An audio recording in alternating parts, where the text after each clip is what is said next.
Mapagpalang gabi po sa bawat isa sa atin. Nandito po tayo para po sa ating united prayer. Amen po. Bago po tayo mag-upisa sa praise and worship at sa prayer, balikan po muna natin yung tinuro sa atin ng ating mga pastor. Ito po yung araw-araw na dapat gawin. Spiritual food, dapat basahin ang Bible. Piliin natin matupad ang pangako natin, panalangin, pagiging mapagbantay, pagtitiis at pagpapala sa iba. Amen po. Ito po tinuro at pinaliwanag na sa atin, amen po, ng ating mga pastor.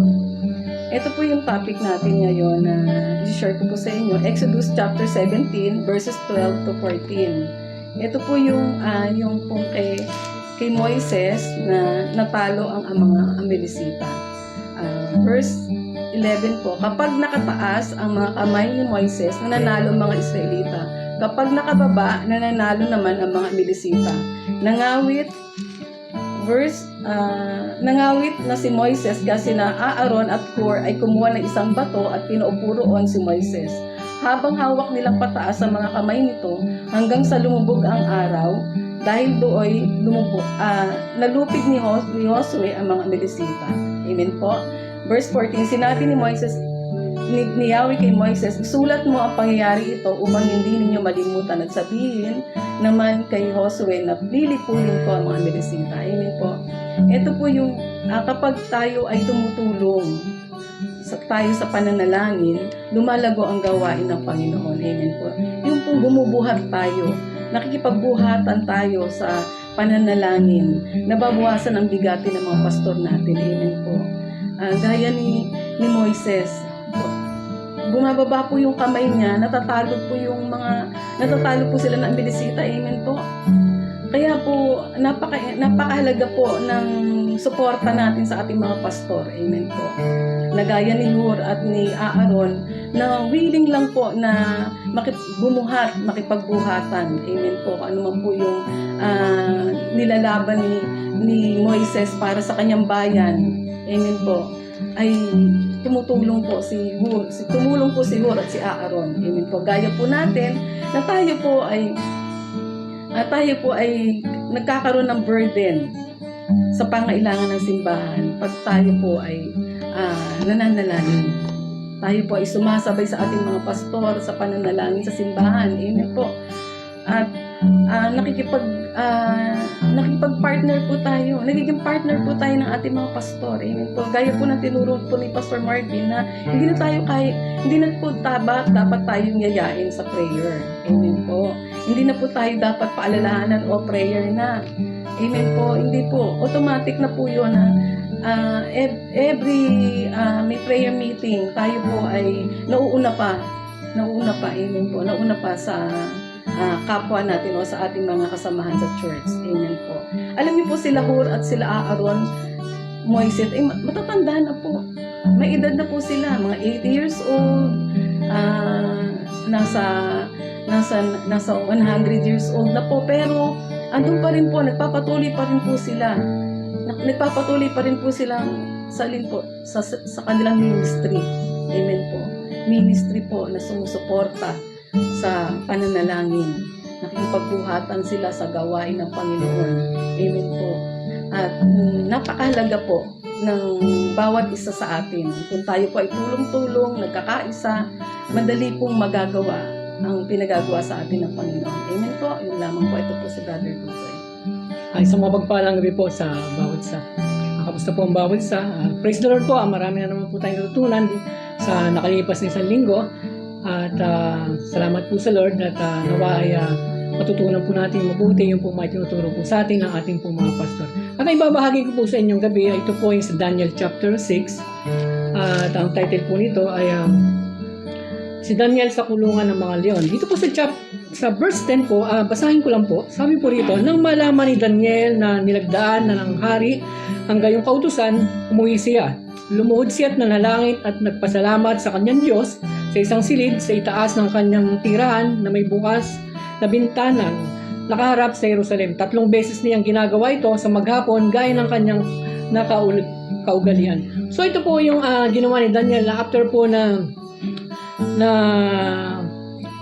lagdaan. Alam naman na po natin yung pong istorya po ng Daniel chapter 6 na kung saan po ay si Daniel po ay hinahanapan po ng butas ng kanyang mga kasamang nanunungkulan din na ayaw nilang matuloy yung magandang plano ni Haring Dario para sa kanya. So, hinahanapan nila ng butas kung saan nila mapapabagsak si Daniel. Pero, ganito po dito po sa verse 4 po, ay ganito po sabi, kaya ang dalawang kasama niyang tagapamahala at mga pinuno ng mga reyon ay humanap ng may bibintang kay Daniel upang huwag matuloy ang magandang balak ng hari para kay Daniel. Ngunit, wala silang makitang dahilan sapagkat laging matapat si Daniel sa kanyang tungkulin. So ito po yung nakita nung dalawang pinuno rin na si Daniel ay nung hinahanapan niya ng boss, wala po silang makitang anumang bagay na pwedeng ikasama ni Daniel. Bakit po? Kasi si Daniel po ay 3 beses kung manalangin sa isang araw.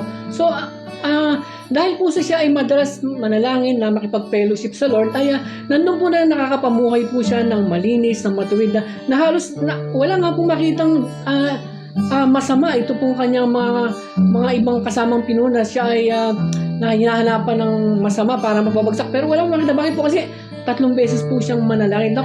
Na kung tayo po palang mga Kristiyano ay gaya ni Daniel na madalas manalangin, ay nandun po yung katiyakan na mairaraos natin yung isang araw ng maayos, malinis at makakasunod po tayo sa kalooban ng Diyos. Dahil alam naman po natin na bawat araw po sa atin ay battle, di ba? Pero kung nandun po nakagaya po natin na madalas po tayo nananalangin, nandun po yung katagumpayan natin sa mga battle natin. Bakit po? Kasi kung tayo po ay madalas mananalangin, yung ating pong espiritu ay tumataas Di ba? Ang sabi po sa Matthew chapter 26:41, sabi nito, magbantay kayo at manalangin upang huwag kayong madaig ng tukso. Ang espiritu ay nakahanda, ngunit ang laman ay mahina. So, ang laman daw po ay mahina, pero pansinin niyo po ito, ang espiritu po ay laging nakahanda. Kung tayo po ay laging nananalangin, nandun po yung tataas yung ating espiritu at mapagtagumpayan po natin yung laman. So, ganun po yung nangyari kay Daniel na halos wala pong makitang masama itong kanyang mga kasama na pwede niya ikabagsak Dahil po bakit? Kasi siya ay madalas manalangin. So, ganun po pala ang sekreto, na kung tayo madalas manalangin, ay nandun po yung katiyakan ng katugumpayan po ng mga battle natin. Dito nga po sa last verse po ng Daniel chapter 6, ang sabi dito sa verse 28, at naging matagumpay si Daniel sa panahon ni Haring Dario at panahon ni Haring Ciro ng Persia. Naging matagumpay po. Bakit po? Kasi nandun po yung katiyakan po ng maayos na pamamahala niya. Bakit po? Kasi nandun po yung mataas ang kanyang espiritu. Nandun po yung guidance ng Lord. Bakit po? Kasi lagi siyang nananalangin. Ano po? Dahil alam niyo po, dito po sa nangyari kay Daniel, di po ba, nung siya ay pinaratangan, na kung saan ang nakita lang nilang dahilan ay yung kanyang pananalangin at gumawa po ng batas. Yung po ng dalawang kasama niya na pinuno na iminungkahi kay Haring Dario na nalagdaan yung panukala na yun na walang mananalangin sa loob ng 30 araw liban sa kanya. At yung po yung naisip nila, bakit po? Kasi si Daniel lagi pong nananalangin at tapat po siya Pero pansinin po nyo, noong pong nalaman ni Daniel na nilagdaan ng hari, yung pong panukala na yun na walang mananalangin sa loob ng 30 araw, hindi po natinag si Daniel. Umuwi po siya. Ano pong ginawa niya? Nanalangin po. Sa kabila ng ito po ay maaari niya ikapahamak na ang sabi po ng sino man lalabag ay itatapon sa kulungan ng mga leon.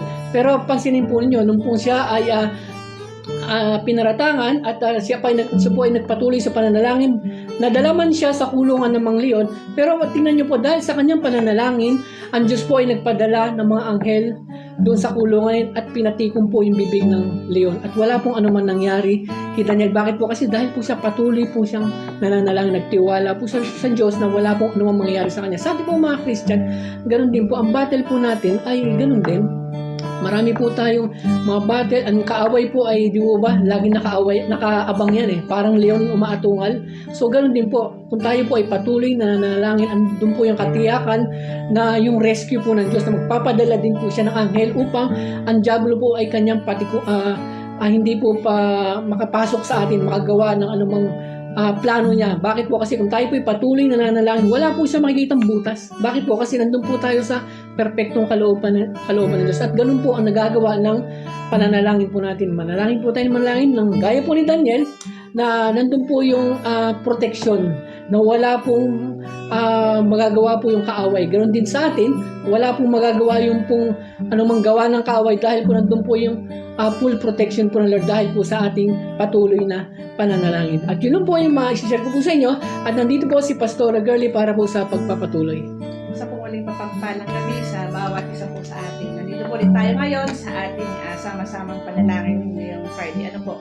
Ang ibabahay ko naman po sa inyo ay sa Romans 8:26 to 28. Ito po ay familiar na sa bawat isa po sa atin. Ano po? Basahin ko po sa inyo. Sabi po niya dito, gayon din naman, tinutulungan tayo ng Espiritu sa ating kahinaan. Hindi tayo marunong manalangin ng wasto, kaya't ang Espiritu ang lumuluhog para sa atin sa paraang di magagawa ng pananalita.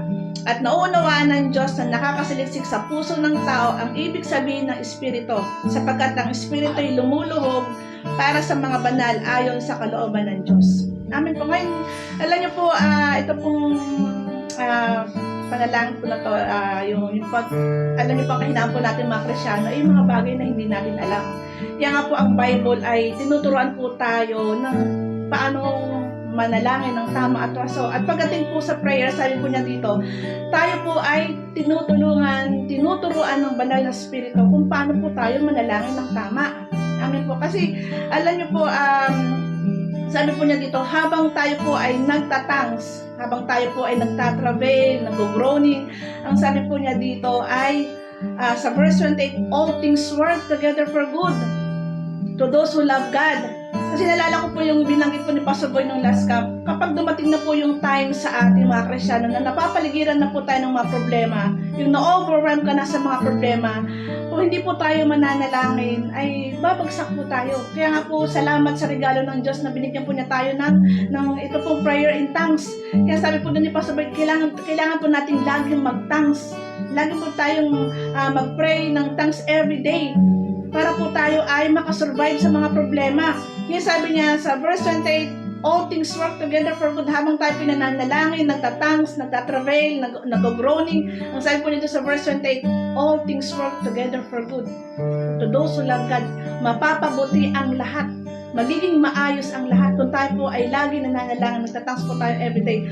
Alam niyo po, dito po sa Bible, marami pong mga pangako ng Diyos sa atin. At alam niyo po, ang mga pangako po doon sa atin ng Panginoon ay hindi po natin ito ma-claim kung tayo po ay mananalangin lamang sa Tagalog. Amin po. Ngayon, ang prayer in tongues po ay ito, yung mga pangako po ng Panginoon sa atin ay ito po ay para lang doon sa mga taong nagtatangs. Amin po. Ngayon, yung tongues po, sabi niya, napipigilan niya yung mga pangit na bagay na pwedeng mangyari po sa atin. At kung tayo po ay patuloy ng magtatangs, yung mga magagandang plano ng Diyos sa atin, kung tayo po ay hindi mananalangin, kung tayo po ay mag-stop sa pananalangin sa pagtatangs, ay pwede pong hindi mangyari o matupad yung mga pangako ng Diyos sa atin. Kaya nga po sabi po ng Bible, dapat tayo po ay patuloy na nananalangin, nagtatangs. Kasi may mga bagay po tayo na pag nanandun po tayo sa prayer, may mga bagay na hindi po natin alam kung ano po ipapanalangin natin. Kaya po nandito po yung Holy Spirit para po siya yung tumulong sa atin. Ngayon po, kailangan ipanalangin po natin para matupad yung mga pangako po ng Diyos sa atin. Kasi ang pangako po ng Diyos sa atin ay yung non-stop na pagpapala. Ang plano po ng Diyos sa atin ay yung non-stop na victory. Pero kailangan mo ipanalangin ang mga bagay na yan para matupad po sa bawat isa po sa ating mga Kristyano. Ano po, kaya po ini-encourage po tayo ng Bible na tayo po ay patuloy na manalangin, mag-tongues po tayo everyday. At alam niyo po, sa panahon po ngayon na nalalapit na po ang pagdating ng ating Panginoon, kailangan magbigay po tayo ng isang seryosong panalangin. Hindi po yung panalangin lang na, basta ka na lang nakapanalangin. Ini-encourage po tayo nung camping, kahit ako po mismo, ako po ay na-wake up call na hindi porke nananalangin ka lang na okay na. Kailangan po natin ng dibdibang panalangin ngayong panahon po ito ng pagdating ng ating Panginoon. Kaya bawat po sa atin, tayo po ay i-ignite po natin yung fire sa ating pong pananalangin, sa ating pong mga buhay. At gaya nga po na sinabi ko po sa inyo kanina, kailangan ipanalangin po natin na matupad ang perfectong kalooban ng Diyos sa bawat isa po sa atin. Amen po, yun lang po. Sige po, tayo po ay mag-worship.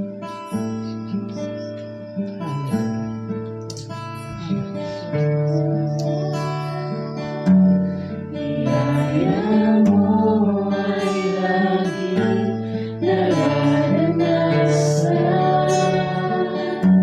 Walang oras na kami pinabayaan. Bawat sandali, ikaw ay nariyan, tapat niyang ang tunay.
Diyos, Ama.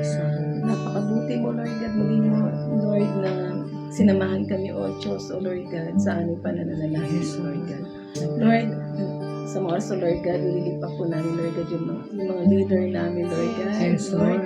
Lord, sa pangunguna po ni Pastor Boy, Lord God, Lord, dalayan po namin, Lord God, na pagpalain mo siya, ingatan mo, Lord God, ang aming pastor, O Lord Yes, God, Lord. Lord, divine protection, Lord God, sa aming pastor, O Lord God, sa aming senior pastor, Lord God. Lord, dalayan po namin, O Diyos, Lord, pagpalain mo, O Diyos, yung ministeryo na pinagkatiwala mo sa kanya, Lord God. Lord, maging sambahayan niya, ingatan mo, O Lord God. Lord, dalayan po namin, Lord God, yung kalusugan ni Pastor Boy, O Lord God. Lord, manatili, O Diyos, na malakas at malusog si Pastor Boy, O Lord God. Lord, dalangin namin, Lord God, Lord, na Lord, yung double portion of anointing, Lord God, ay patuloy na manatili kay Pastor Boy, O Lord God. Lord, salamat po, O Diyos, Lord God, sa mga district pastor namin, Lord God. Lord, dalangin namin, O Diyos, O Lord God, yung pag-ibig, O Lord God, yung manatili pa rin, Lord God, yung burden, Lord, yung mercy sa mga kaluluwa, Lord God. Lord, yung 1,000 churches na pinagkatiwalang vision, Lord God, na binibigay mo sa aming mga district pastor, Lord God. Lord, dalangin po namin, O Diyos, Lord God, Lord. Ikaw, O Lord God, Lord, ang mangusap sa bawat isa sa aming mga district, Lord God, sa paghahanap, O Lord, at pagbubukas ng maraming simbahan, O Lord God. Lord, na patuloy na lumawak ang gawain mo, O Diyos, O Lord God. Lord, maraming pong salamat, O Lord God. Lord, yung mga elder namin, Lord God, yung mga pastor, Lord God, yung mga worker namin, Lord, pagpalain mo, O Diyos, Lord God, ingatan mo, Lord God. Lord, patuloy na pagpalain mo sila, Lord God. Lord, yung pagpapala, Lord God, sa aming mga pastor, Lord God, at mga workers, Lord God. Lord, divine protection, Lord God, sa kanila, Lord God, at sa pamilya na sa mga mahal nila sa buhay, Lord God, na iniwan, Lord God, para maglingkod sa iyo, Lord God. Lord, dalangin po, ingatan mo, O Diyos, Lord God, ang mga mahal nila sa buhay, O Lord God. Lord, provide mo, Lord God, lahat ng pangailangan nila, O God. Lord, maraming pong salamat, O Diyos, Lord God, sa katagumpayan, Lord God, ng mga spiritual, Lord God, ng mga aming mga pastor at worker, Lord God. Lord, gayon din po, Lord God, yung nalalapit namin believers camp, O Lord God. Lord, nagde-declare na po kami ng breakthrough, Lord God. Lord, sa mga financial na pangailangan, O Lord God. Lord, sa transportation, Lord God. Lord, nagmimika na po kami, Lord God, ng breakthrough, Lord God. Lord, salamat po, O Diyos, O Lord God. Lord, sa nalalapit naming believers camp, Lord God. Ikaw po, Lord God. Lord, magbigay sa amin, Lord God, ng lugar, Lord God, kung saan po kami, Lord God, magka-camp, O Lord God. Lord, ikaw ang pumili, Lord God. Lord, pagpalain mo ang lugar na to, O Diyos, O Lord God. At Lord, at ma-occupied, O Lord God, Lord, yung 1,000, Lord, na campers, O Lord God. Marami pong salamat, Lord God. Nag-declare kami ng maluwang na malaki, O Diyos, na campsite, O Lord God. Lord, maraming salamat po, O Diyos, O Lord God, sa iyong papurit, pagsambat, paggalang sa pangalan ng Panginoon Jesus. Hallelujah. Lord, Lord, tinatas namin sa iyo, Lord, ang aming bansang Pilipinas, Lord. Nakikita mo, Lord, yung sitwasyon ng bansang Pilipinas. Sitwasyon na ito na patuloy yung pagtaas ng mga bilihin, mga kahirapan na naranasan namin. Pero Lord, natitiwala kami sa iyo, Lord. At tinataas namin sa iyo, Lord, ang bansang ito, Lord. Yan, ikaw, Lord, ang magsaayos ng bansang Pilipinas, Lord. Magpadaloy kayo, Lord, ng masaganang pagpapala, Lord, sa bansang ito. Lord, ayusin mo, Lord, yung bansa namin. Patunay, Lord, na nagtitiwala kami sa iyo, Lord, na walang imposible, Lord, sa iyo. At kami po ay nananalig na padadaluyin mo, Lord, yung masaganang pagpapala sa aming bansa. At ikaw, espiritu ng kahirapan sa bansang Pilipinas, ginawasak ka namin sa pangalan ni Jesus. Ikaw, espiritu ng kaguluhan, anumang kaguluhan nilalagay mo sa bansang ito, ay binawasak namin. Anumang sakit, anumang virus, anumang sakit na nilalagay mo sa bansang ito, ay binawasak namin sa pangalan ni Jesus. Sa pangalan ni Jesus. At Lord, nagpapadaloy kami ng healing anointing, ng kagalingan, Lord, sa kabuuan ng bansang Pilipinas, Lord. Magpadaloy po kay Lord ng kagalingan, Lord, sa lahat ng mga tao, Lord, sa bansang Pilipinas, Lord. Salamat, Lord, at sa maging, Lord, yung pagpapala, Lord, padaluin mo, Lord, yung masaganang pagpapala, Lord, sa bansang ito, Lord God. Salamat, Lord, sa kaayusan ng bansang Pilipinas, Lord. At maging, Lord, sa aming gobyerno, Lord, patuloy namin itinataas sa iyo, Lord, ng mga namumuno, Lord, sa aming gobyerno. Magmula po, Lord, sa pinakamataas, nanunungkulan hanggang sa pinakababa, Lord. Lord, dalangin namin, Lord, patnubayan mo, Lord, ang aming presidente, Lord. Ikaw, Lord, ang magbigay sa kanya ng guidance, Lord, magsaayos ng kanyang mga decision, Lord. Ayusin mo, Lord. At bigyan mo siya, Lord, ng maayos na pamamahala, Lord. Nagtitiwala kami, Lord, na nabibigyan mo siya, Lord, ng pusong maayos, pusong mapagkumbaba at pusong masunurin, Lord. Ibigay mo sa aming presidente, Lord, at gayon din naman, Lord, sa ibang nanunungkulan, Lord, at turuan mo, Lord, ang bawat nanunungkulan na mamuhay na ayon sa kalooban mo, Lord God. At anumang mga kaguluhan sa gobyerno ito ay binawasak namin sa pangalan ni Jesus. Sa pangalan ni Jesus, ikaw, espiritu ng korupsyon sa gobyerno namin, ikaw ay binawasak namin sa pangalan ni Jesus. Sa pangalan ni Jesus, nagpapadali kami, Lord, na maayos na panunungkulan ng bawat leader, Lord, ng iba't ibang sangay ng gobyerno ito, Lord. Patuloy, Lord, na samahan mo sila, Lord, bigyan mo sila ng maayos na pamamahala, Lord, sa bawat trabaho niya, Lord God. At Lord, maging, Lord, sa aming daily Bible study, Lord, sa Rema Pins, Lord, araw-araw, Lord, na aming pag-aaral, dalangin namin, Lord, ang patnubay mo, Lord, sa aming mga pastor na natuturo sa amin, Lord, bigyan mo sila ng wisdom, ng knowledge, Lord, patuloy na gamitin mo, Lord, yung mga pastor namin, maging daluyan sila ng pagpapala, Lord God, at hayaan mo, Lord, na patuloy na gamitin mo sila at matutunan namin yung salita mo, Lord God, maging sa mga nakikinig, Lord. Bigyan mo lagi kami ng bukas na puso, bukas na isip, Lord, na maunawaan namin yung mga salita mo at patuloy, Lord, na ito ay magrema sa puso namin, Lord. Salamat, Lord, sa wisdom, sa knowledge na binibigay mo, Lord, sa aming mga pastor at hayaan mo, Lord, na magpatuloy ito, na bigyan mo sila ng kalakasan, ng kayusan, Lord, sa pagtuturo, Lord God.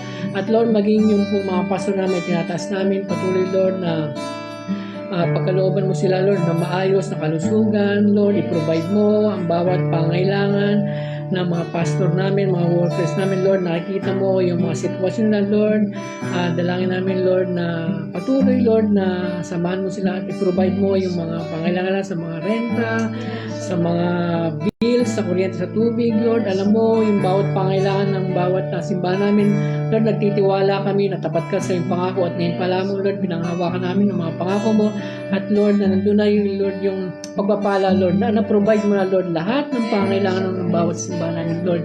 Salamat, Lord, maging, Lord, yung mga miyembro, lahat, mga elders, Lord, patuloy, Lord, na ingatan mo ang bawat isa at patuloy, Lord, na magpadaloy ka ng kasaganan sa bawat isa, Lord, yung mga family, Lord, ng mga pastor, mga workers, Lord, pagpalain mo, Lord, provide mo, Lord, lahat ng pangailangan, Lord, ng mga pastor namin, Lord. Salamat, Lord, at Lord, nagtitiwala kami na sa mga oras na dumaloy na, Lord, yung mga pagpapala sa bawat isa, Lord. Salamat, Lord, at wala kaming may babalik sa iyo, Lord, kundi ang pinakamatas na papuri, pagdakil at pagsamba sa pangalan po ng aming Panginoong Jesus. Amen. Yes, so madama sa pangalan ni Jesus, Panginoon, sa mga oras po, O Diyos, siyakas po na siya, Panginoon, yung mga kasamahan po namin, Panginoon, na nasa abroad. Dalangin po namin naman sa pangalan na isang pag-ingat po, O Diyos, ang sumakala, Panginoon, sa mga dakot po sila naroon, Panginoon, sa mga bansa sila naroon. Patuloy na ingatan mo sila, bantayan mo sila, Panginoon, ingatan mo po, O Diyos, ang kanyang kalusugan. At maging, Panginoon, Lord, yung mga naiwan po nilang pamilya dito po sa Pilipinas, ingatan niyo po sila, Panginoon. Lord, dalangin ko, Panginoon, na patuloy na alawin mo sila, Panginoon, sa panahon na sila po, Panginoon, ay nalulungkot, napapagod, Panginoon. Ikaw ang magbigay sa kanila ng kaaliwan, Panginoon. Lord, pagpalay mo, O Diyos, ang bawat hawakan ng kalamang kamay, Panginoon. Yung kalamang trabaho, Panginoon, pagpalay mo at gawin mo sila, Panginoon, na pagpapala, O Diyos, sa iyong kaharian, Panginoon. Lord, gawin niyo pa rin po silang sensitibo, Panginoon, kung ano yung purpose, kung bakit po sila naroon, Panginoon. Hayaan mo, O Diyos, na magamit mo pa rin po sila, Panginoon, sa pagpapahayag, Panginoon, na yung sita, O Diyos, sa mga kinlalagyan nila, Panginoon, sa pangalan na aming Panginoon Jesus. Ganyan po, Ama, At yatas ko rin po siya, Panginoon, sa mga oras ng Panginoon, yung mga under construction, Panginoon, ng mga simbahan po namin, Panginoon, dito po sa local, maging sa abroad, Panginoon. Dalangin namin, Panginoon, na patuloy, O Diyos, kumilos po kayo, Panginoon, sa mga under construction ito, Panginoon, mga simbahan, O Diyos. Ngayon pa lang, Lord, salamat sa mga ipagkakatiwala niyo po, Panginoon, ng mga simbahan, Panginoon, sa buong kabuuan po, Panginoon, organization ng Rema, Panginoon. Lord, patuloy, O Diyos, pagpalain mo, Panginoon, ang mga bubuksan ng mga simbahan ito, Panginoon. At sa pangalan ni Jesus, sinusaway namin lahat ng pakikialaman sa mga lugar na yan, natatayuan ng mga simbahan, mula dito sa local at sa abroad, kayo na mga territory spirit, pinawasak namin kayo, pinapalayas namin kayo sa mga lugar na yan, kayo na power from darkness, principalities, with the spirit in high places, pinapalayas namin kayo sa mga lugar na yan, lisanin nyo ang mga lugar na yan, sa pangalan ni Jesus, sa pangalan ni Jesus. Espiritu ng heaviness, pinawasak namin kayo sa mga lugar na yan, sa pangalan ni Jesus, sa pangalan ni Jesus. Panginoon, nagpapakala kami, O Diyos, ng Espiritu, Panginoon, ng katagumpayan, kayusan, sa mga lugar na yan, Panginoon. Inaakin na po namin, Panginoon, Lord, ang mga lugar na yan, Panginoon. May pagkakatiwala mo, O Diyos. Salamat, Panginoon, sa 1,000 churches, Panginoon. Dito po sa local at sa abroad, Panginoon. Pagpalain mo, O Diyos, ang bubuksan ng mga simbahan na yan. At ngayon pa lang, Lord, i-provide mo na, Panginoon, ang mga pinansyal na kakailangan ng Panginoon sa mga bubuksang simbahan yan. At dalangin ko rin, Panginoon, na sa mga simbahan na yan, na bubuksan, Panginoon, magpadala po kayo, Panginoon, ng mga manggagawa mo, O Diyos, sa mga bubuksan na simbahan yan, Panginoon. Salamat, Panginoon.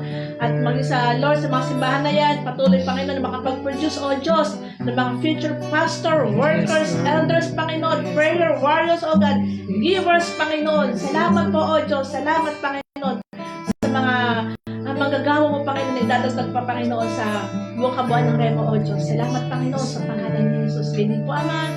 Patuloy din po, O Diyos. Iatas po namin siya, Panginoon, ang aming senior pastor, Panginoon. Pastor Boy, Panginoon. Lord, salamat pa rin po sa complete healing ng aming senior pastor, Panginoon. Lord, i-ready mo, Panginoon, ang aming senior pastor, Pastor Boy. Ngayong nalalapit na camping, Panginoon.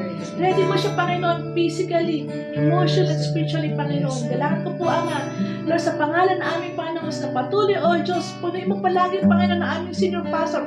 Sa araw-araw, Panginoon, ng kanyang buhay, punuin mo siya ng kapuspusan mo, Panginoon. Lord, gawin mong sensitibo ang aming senior pastor, Panginoon. Tulungan mo siya, Panginoon, na mapamalaan niya ng maayos, Panginoon, ang buong organization, Lord, ng Rema, Panginoon.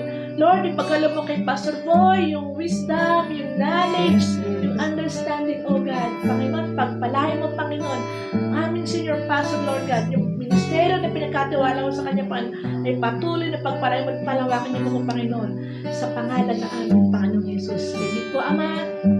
Yatas ko rin po siya, Panginoon, sa mga oras, Lord God, may mga prayer request, O Diyos, sa mga oras, O Panginoon, ikaw ang nakakaalam, Panginoon, ng mga prayer request ng bawat isa, O Diyos, na nanonood sa live nito, Panginoon. Dalangin ko po, Ama, na patuloy nakatagpuin mo, dinggin mo, Panginoon, ang prayer request ng bawat isa, O Diyos. Lord, nangako ka, Panginoon, sa iyong salita, Panginoon, na anuman nangihin namin sa Ama, ito ay pagkakalob mo sa pangalan ng aming Panginoong Jesus. Kaya, Lord, salamat sa answered prayer ng bawat isa, Panginoon. Salamat, Panginoon, dahil hindi ka sinungaling, Panginoon. Tapat ka, Panginoon, sa iyong mga pangako at hindi babalik ang salita mo, Panginoon, nang wala po kayong ginawa, O Diyos. Kaya, Lord, salamat, Panginoon. Salamat sa katungunan na aming mga panalangin, O God.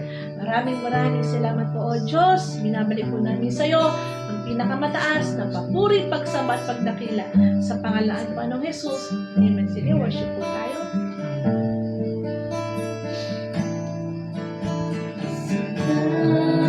Samba, ikaw, Diyos, walang katulad mo. O Ama, mapagmahal,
sa mga salita mo, Panginoon, na natutunan namin sa gabing ito, O Diyos Lord. Patuloy, Panginoon.